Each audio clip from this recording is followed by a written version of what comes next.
direct experience. Don't listen to what anyone else is saying. Hey guys, welcome back to Cultivating Harmony. Today we are going to be talking about water consumption. So the reason I wanted to talk about water consumption was because so often we ignore our direct experience of our life and our bodies.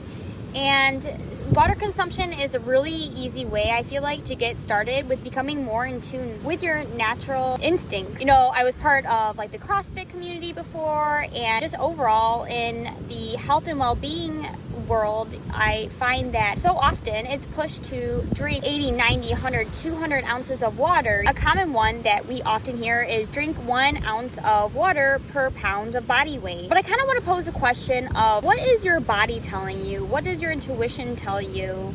What is your body actually asking for? No, not a magazine, not a health guru, not a TikToker, not even me, honestly.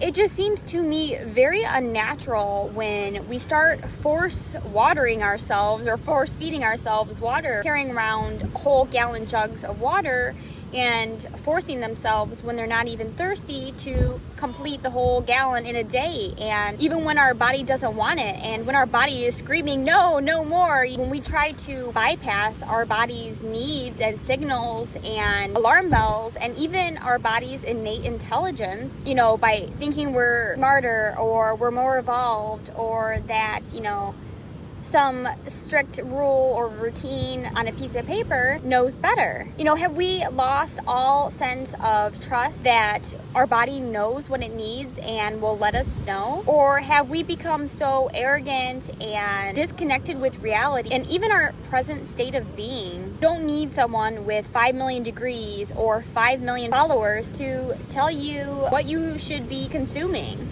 All you really need to do is listen and observe. Especially in America, I find that we kind of have this strange, twisted pride in how disconnected we are with ourselves and how we can just turn off our intuition or innate knowledge in order to be obedient to another source of authority. I think it's been something that's been programmed into us last few generations to turn off our hearts, turn off our minds, turn off our souls, and just listen and consume to what's being told to you from other institutions, despite what your own heart or your own mind or body is telling you. And that really just reduces our own spirits and our own beings to followers. And so, it kind of brings that idea back of, was the word followers something that was chosen at random, or was that chosen purposely? And, kind of makes you wonder, what are we worshiping here? Who are we worshiping? Anyway, back to water. What's really interesting also, when we observe different cultures, and especially Chinese culture with Chinese medicine, is that, the Chinese teacups are really only about 2 to 3 ounces in a teacup. They're very small. And you compare or contrast that with, even the English teacup, or even larger, right? The American kind of cup or mug is pushing maybe 8, 12, 16 ounces even sometimes, with some of these really large chunky mugs that have been in style the last few years. In many areas, as Americans, we find that, we really want to push that idea of more is more and more is better. But I kind of want to pose that maybe that's not the truth. Maybe that's not the case, especially with our water intakes. Although the Chinese culture and Chinese medicine in general tend to drink from these 2 to 3 ounce little tiny cups, and yes, they may have several cups while, visiting with friends or family. What's interesting is that they're drinking very small amounts compared to our, gallon jugs that we're carrying around at sports gym, but they actually consume so much water with their actual food, or through their actual food, I should say. Whether it's the kanji, which are these breakfasts, porridges, that, the rice to water ratio is like 1 to 6 or 1 to 10, it's quite a bit more water than the actual grain itself. And, also in Chinese culture, it's known that they do lots of soups and stews, and even their desserts. They have desserts that are actually soups. And so we find that they are actually consuming a lot of water, maybe not as much as what we would consider here, but through their meals, comparatively, they're consuming a lot more water in those versus what they are drinking, straight from the tap or bottle. So I thought that was an interesting observation I would share.